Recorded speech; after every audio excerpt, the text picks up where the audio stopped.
Hello అండి. అందరికీ నమస్తే. అందరూ ఎలా ఉన్నారు? బాగున్నారా? బీట్రూట్ ఫ్రై ఎలా చేయాలో చూసేద్దాం. ఇది చాలామంది తినరు. ఎందుకంటే అది కొంచెం స్మెల్ వస్తదని చాలామంది తినరు. ఇలా ఒకసారి ట్రై చేయండి. నేను హాఫ్ కేజీ బీట్రూట్‌ని తీసుకున్నాను. వాటిని తొక్కు తీసి వాష్ చేసుకొని పక్కన పెట్టుకున్నాను. బీట్రూట్‌ను చిన్న ముక్కల్లాగా కట్ చేసుకొని పక్కన పెట్టేసుకున్నాను. చిన్న ముక్కలైతే త్వరగా వేగుతాయి. నా ప్రెగ్నెన్సీ టైంలో నాకు బ్లడ్ 7 ఉన్నింది. నేను డైలీ బీట్రూట్ జ్యూస్ తాగటం వలన నాకు డెలివరీ టైంకి 11కి వచ్చింది. కొంచెం జ్యూస్ తాగటం కష్టం అనిపించే వాళ్ళు ఇలా ఫ్రై లాగా చేసుకొనైనా ఈజీగా తినేయొచ్చు.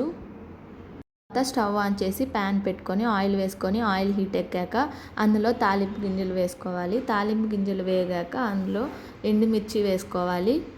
ఉంటే కరివేపాకు, అలానే నేను తెల్లగడ్డలు కూడా దంచి వేసుకున్నాను. కొంచెం తెల్లగడ్డలు దంచి ఎక్కువ వేసుకుంటే కొంచెం బీట్రూట్ స్మెల్ అనేది మనకు తెలియదు. కొంచెం తెల్లగడ్డ స్మెల్లే బాగా వస్తుంది.